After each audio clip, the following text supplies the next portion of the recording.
कैसे हो मेरे भाई बंधु। आई होप आप सब बढ़िया होंगे और अपनी स्टडीज प्रॉपर तरीके से कर रहे होंगे। आज हमारा केमिकल रिएक्शंस एंड इक्वेशंस का लेक्चर नंबर 3 है। और पिछले लेक्चर्स के अंदर हम लोग ने बैलेंसिंग देखी थी कि कैसे हम लोग बैलेंसिंग करते हैं या फिर कैसे हम लोग बैलेंस इक्वेशंस लिखते हैं केमिकल इक्वेशंस। आज हम उसी के स्टेप्स को समझेंगे कि अगर हमें कोई बैलेंस इक्वेशन लिखना है तो किन स्टेप्स का हमें फॉलो करना पड़ेगा और क्या-क्या चीज़ें हमें कंसीडर करनी पड़ेगी to write a chemical equation. तो चलिए, द अबव वर्ड इक्वेशन में be represented by the following chemical equation. जो हम लोग ने पिछले लेक्चर के अंदर जो वर्ड इक्वेशन देखी थी तो उसको हम लोग इस केमिकल इक्वेशन के फॉर्म में भी लिख सकते हैं। इसके लिए हमें क्या पता होना चाहिए, हमें एलिमेंट का सिंबल पता होना चाहिए। ठीक है, एलिमेंट का सिंबल हमें पता होना चाहिए ताकि हम उसको वर्ड इक्वेशन के फॉर्म में लिख सके। ठीक है, या फिर एक तो सिंपलेस्ट फॉर्म में उसको लिख सके। Let us examine the number of atoms of different element on the both side of the arrow. और हाँ, पिछले लेक्चर के अंदर हम लोगों ने ये भी देखा था कि अगर एक बैलेंस इक्वेशन हम लिख रहे हैं तो हमें राइट हैंड साइड और लेफ्ट हैंड साइड एटम्स के नंबर को इक्वेट करना पड़ेगा, तब जाके हमारी इक्वेशन बैलेंस कहलाएगी। तो यहाँ पर अगर हम इस केस की बात करें, इस इक्वेशन के केस की बात करें, तो यहाँ पे हमें चेक करना है कि दोनों तरफ क्या same amount of atoms present है कि नहीं है। तो चलिए, लेफ्ट हैंड साइड में आपका जिंक एक है। हाँ, जिंक एक है। राइट हैंड साइड में भी जिंक एक है। तो ठीक है, ये बैलेंस है जिंक। फिर आता है हाइड्रोजन पे। हाइड्रोजन कितने हैं यहाँ पे? 2 हाइड्रोजन है, यहाँ पर भी 2 हाइड्रोजन है। ये भी ठीक है। सल्फर कितने हैं? सल्फर यहाँ पर एक है, तो यहाँ पर भी सल्फर एक ही है। और ऑक्सीजन 4 है, तो यहाँ पर भी ऑक्सीजन 4 है। तो ये हमारी बैलेंस इक्वेशन कहलाएगी। ठीक है, ये हमारी इक्वेशन कैसी हो जाएगी? बैलेंस इक्वेशन हो जाएगी। ठीक है, ये इक्वेशन हमारी कैसी हो जाएगी? बैलेंस हो जाएगी। अब आगे और क्या करना है हमें? Has the number of atoms of each element is the same on the both side the arrow is balance chemical equation. तो इसी को हम लोग क्या बोल रहे हैं? बैलेंस केमिकल इक्वेशन बोल रहे हैं, जिसमें दोनों तरफ, दोनों साइड एटम्स हर एक एलिमेंट के सेम अमाउंट में है, वो हमारा बैलेंस इक्वेशन कहलाएगा। अब let us try to balance the following chemical equation. चलिए, इस केमिकल इक्वेशन को हम बैलेंस करते हैं।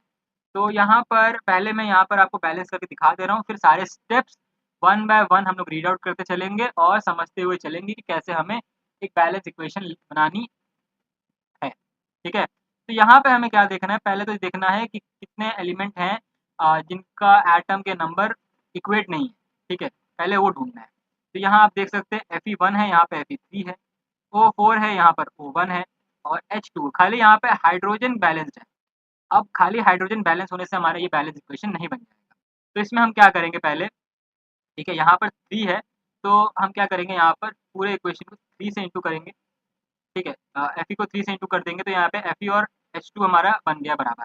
अब अगर हम यहाँ देखें O4 है, तो यहाँ पर अगर मैं क्या करूँ? 4 ऐड कर दूँ, 4 इंटू कर दूँ और इसके ऊपर भी 4 इंटू कर दूँ, तो ये हमारा कहीं कहीं बैलेंस इक्वेशन ये लग रहा है। यहाँ पे मैं लिख दे रहा हूँ balance equation 3Fe plus 4H2O। ठीक है, gives out Fe3O4 plus 4H2। तो आप देख सकते हो यहाँ पर 8 हाइड्रोजन, यहाँ पर भी 8 hydrogen, 4 oxygen, 4 oxygen, 3 iron, 3 iron. तो ये हमारी क्या कहलाएगी? एक बैलेंस इक्वेशन कहलाएगी। तो अब स्टेप बाय स्टेप समझते हैं कि कैसे मैंने ये बैलेंस इक्वेशन बनाई। चलिए, तो यहाँ पे स्टेप 1 है। ठीक है, स्टेप 1 यहाँ पर क्या हो जाएगा? To balance a chemical equation first draw boxes around each formula, do not change anything inside the boxes while balancing the equation. तो यहाँ पे स्टेप्स बहुत सारे होंगे। ठीक है, पर सारे स्टेप्स को पढ़ना हमें जरूरी है। तो पहले हमें क्या काम करना है? कोई भी इक्वेशन हमें गिवन है तो पहले सारे एलिमेंट्स के ऊपर या कंपाउंड्स के ऊपर हमें क्या कर लेना है? बॉक्सेस बना लेना है, और अंदर जो भी एलिमेंट है उसके साथ हमें कोई छेड़छानी नहीं करनी है। ठीक है, तो ये पहली स्टेप हो गया। दूसरा स्टेप क्या कह रहा है? List the number of atoms of different elements present in the unbalanced equation. तो आपको ऐसी टेबल बना लेनी है और उसमें क्या लिखना है? एलिमेंट्स के एटम के लिस्ट लिखना है, कितने एलिमेंट के कितने एटम उस इक्वेशन के अंदर मौजूद हैं, left hand side and right hand side respective. ठीक है, तो ये लिखने के बाद हमें क्या करना है? थर्ड स्टेप की तरफ आगे बढ़ना है। It is often convenient to start balancing with the compound that contains the maximum number of atoms. तो यहाँ पे पहला सेंटेंस क्या बोल रहा है कि एक कन्वीनियंट स्टार्ट करने के लिए, इक्वेशन को बैलेंस करने के लिए हमें उस कंपाउंड को पहले पकड़ना चाहिए जिसके एटम्स मैक्सिमम है उस केमिकल इक्वेशंस के अंदर। ऐसा एलिमेंट ढूंढना है जिसके एटम्स का नंबर मैक्सिमम है उस केमिकल इक्वेशन के अंदर।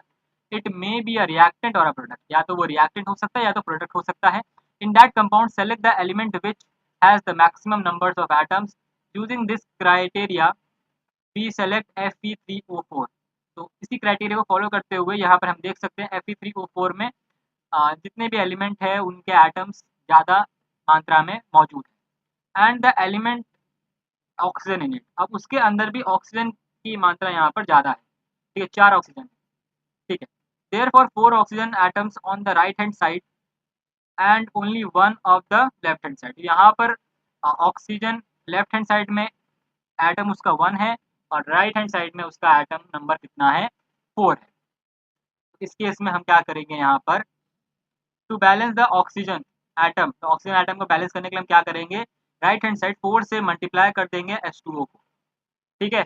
तो to equalize the number of atom it must be remembered that we can not alter the formula of the compound or element involved in its reaction. For example, to balance oxygen atom, we can put coefficient 4 as 4H2O, not H2O4, ठीक है। तो यहाँ पर simple हमें क्या बोला गया है, हमें कंपाउंड के साथ कोई भी छिड़कानी नहीं करनी है, हमें बस क्या करना है, नंबर बढ़ाना है, ठीक है। कोफिशिएंट लगा सकते हैं हम उसके कंपाउंड के फॉर्मूले को चेंज नहीं कर रहे हैं, सिर्फ हम क्या कर रहे हैं, उसके सामने एक कोफिशिएंट पुट कर रहे हैं जितना हमें रिक्वायरमेंट है, ठीक है। यहाँ पर हमें 4 ऑक्सीजन की रिक्वायरमेंट थी, तो यहाँ पर हम लोग ने क्या किया, ऑक्सीजन के H2O मॉलिक्यूल के आगे 4 क्या लगा दिया हम लोग ने, 4 से मल्टीप्लाई कर दिया, ठीक है। तो अभी ये पार्शियली बैलेंस है इक्वेशन, ठीक है। अब हमें और भी बाकी सारे क्या करना है, बाकी सारे एटम्स को भी क्या करना है, बैलेंस करना है। अब बैलेंस करेंगे Fe एंड H को, ठीक है। Fe एंड H को बैलेंस करने के लिए हमें क्या देखना है, सेम सिंपल फॉर्मूला ये अप्लाई करना है कि राइट हैंड साइड और लेफ्ट हैंड साइड दोनों तरफ हमें बैलेंस करना है। तो अगर हम बात करें हाइड्रोजन की, तो हाइड्रोजन रिएक्टेंट के साइड में कितना हो गया, 8 हो गया है, ठीक है, 4 2 8, और इस तरफ कितना है, 2 है। तो सिंपल हमें क्या करना है, left hand right hand side में हमें क्या कर लेना है, अब 4 से इंटू कर देना हाइड्रोजन को, ताकि हमें हाइड्रोजन भी हमारा बैलेंस हो जाए। तो ये हो जाएगा हमारा फोर्थ स्टेप। तो यहाँ पर हम लोग ने अभी तक ऑक्सीजन और हाइड्रोजन को बैलेंस कर लिया है। अब बारी है हमारे आयरन की। तो आयरन को बैलेंस करने के लिए हमें सिंपल से क्या करना है, देखना है। तो राइट हैंड साइड में आयरन का एटम नंबर कितना है, 3 है। तो यहाँ पर हम लोग रिएक्टेंट के साइड में कितना कर लेंगे, 3 से इसको मल्टीप्लाई कर देंगे, तो कोफिशिएंट 3 लग जाएगा। अब जाके हमारे पास ये finally we got the balance equation है, ठीक है। क्या कर लिया हम लोगों ने, बैलेंस इक्वेशन को हासिल कर लिया, ठीक है। The numbers of atoms of element on the both side are equal, दोनों तरफ एलिमेंट के एटम्स इक्वल नंबर पे है। This equations is now balanced. This method of balancing chemical equation is called hit and trial method, as we can trial to balance the chemical equation by the smallest whole number coefficient। तो ये इसे हम hit and trial method बोलते हैं। ये जो हम लोग मेथड अभी तक जो हम लोग कर रहे हैं, इसे हम बोलते हैं हिट एंड ट्रायल मेथड। तो खाली हम लोग को केमिकल इक्वेशन देखकर और एटम्स को बैलेंसिंग करते हुए देखकर, उनके नंबर्स को देखकर हिट एंड ट्रायल मेथड लगाकर हम इक्वेशन को बैलेंस किया है, ठीक है। तो ये रहा, आगे चलते हैं। अब आता है step number 7, writing symbols of physical state, ठीक है। फिजिकल स्टेट्स के सिंबल हमें कैसे लिखना है, ठीक है। तो फिजिकल स्टेट्स का मतलब, जो अगर हमारा रिएक्शन के अंदर जो रिएक्टेंट है, सॉलिड है, गैस है या लिक्विड है, तो उनको हम कुछ सिंबल्स के फॉर्म में रिप्रेजेंट करते हैं, कुछ ऐसे, ठीक है। Carefully examine the above balanced equation. Does this equation tell us anything about the physical state of the each reactant और प्रोडक्ट। तो क्या हमें अभी जो भी हम लोगों ने बैलेंस इक्वेशन लिखी, क्या उसमें हमें ये पता चला कि जो भी इक्वेशन के अंदर हमारे पास एलिमेंट्स है, रिएक्टेंट है या फिर प्रोडक्ट है, उनका फिजिकल स्टेट क्या है, तो उसकी कोई भी इंफॉर्मेशन हमें नहीं मौजूद। तो to make the chemical equation more informative, ज़्यादा अगर इन्फॉर्मेशन हमें देना है केमिकल इक्वेशन के अंदर, तो हमें फिजिकल स्टेट, रिएक्टेंट और प्रोडक्ट का मेंशन करना पड़ेगा, ठीक है, along with the chemical formulas. The gaseous, liquid and aqueous and solid states of the reactants and products are represented by the notation. तो कुछ नोटेशन से हम लोग क्या करते हैं, सारे फिजिकल स्टेट्स को हम दिखाते हैं। यहाँ पर गैस के लिए G, सॉलिड के लिए S, लिक्विड के लिए L एंड एक्वस स्टेट के लिए A की, ठीक है, respectively. The word equation, the word aqueous AQ is written if the reactant or product is present in has a solution in water. Aqueous condition हमें कब देखना होता है, अगर कोई भी रिएक्शन किसके अंदर हो रही है, वाटर के प्रेजेंस में हो रही है, तो तब हम लोग aqueous स्टेट लिखेंगे किसी भी रिएक्शन का। ठीक है, तो यहाँ पर जो अभी हम लोग ने इक्वेशन बैलेंस की थी उसके अंदर Fe सॉलिड में है, H2O गैस के अंदर गैसियस फॉर्म में प्रेजेंट है, और रिएक्शन होने के बाद प्रोडक्ट हमें क्या मिल रहा है, सॉलिड Fe3O4 मिल रहा है और H2 गैस इवॉल्व हो रही। ठीक है, तो ये बात हो गया। तो now note that the symbol gas is used with H2O to indicate that in this reaction water is used in the form of steam. तो गैसियस स्टेट में H2O लेने का मतलब क्या है यहाँ पर, कि जो भी रिएक्शन हो रही है वाटर की वो स्टीम फॉर्म में हो रही है। Usually physical states are not included in the chemical reaction unless it is necessary to specify them.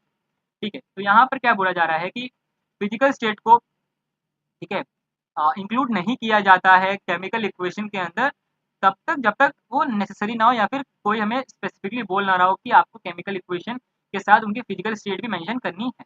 ठीक है, इट्स नॉट इम्पॉर्टेंट। ठीक, अगर आगे बढ़ते हुए हम बात करें कि रिएक्शंस के अंदर कंडीशन हमें दे दिया जाता है कभी कभी, टेम्परेचर, प्रेशर, कैटलिस्ट। ठीक है, जैसे आप आगे बढ़ोगे क्लास 11 या क्लास 12 के अंदर जाओगे तो आपको रिएक्शन के बीच में एरो के ऊपर कुछ ऐसे टर्म्स देखने को मिलेंगे। ठीक है, तो ये क्या होता है, रिएक्शन के अंदर कंडीशन होता है कि जो आपकी रिएक्शन है वो किस कंडीशन में आगे बढ़ रही है। ठीक है, तो ये रहा। तो यहाँ पर अगर हम कार्बन मोनोऑक्साइड का रिएक्शन हाइड्रोजन गैस के साथ कराए एट 340 एटीएम, मतलब प्रेशर हमारा 340 है, तो हमें क्या मिल जाएगा, अल्कोहल मिल जाएगा, जिसे हम बोलते हैं मिथेनॉल।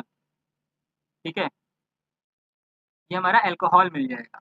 और ये रहा हमारा ग्लूकोज का रिएक्शन, कैसे हमारे बॉडी में ग्लूकोज बनता है, इसकी रिएक्शन है ये, कि CO2 और H2O को जब हम मिलाएंगे in the presence of sunlight और क्लोरोफिल, तो यहाँ पर हमें ग्लूकोज, ऑक्सीजन और वाटर के साथ एनर्जी रिलीज करती हुई दिखेगी। तो ये हमारा प्रोसेस ऑफ फोटोसिंथेसिस, फोटोसिंथेसिस की रिएक्शन जो हम लोग ने लाइफ प्रोसेस चैप्टर के अंदर देखा हुआ।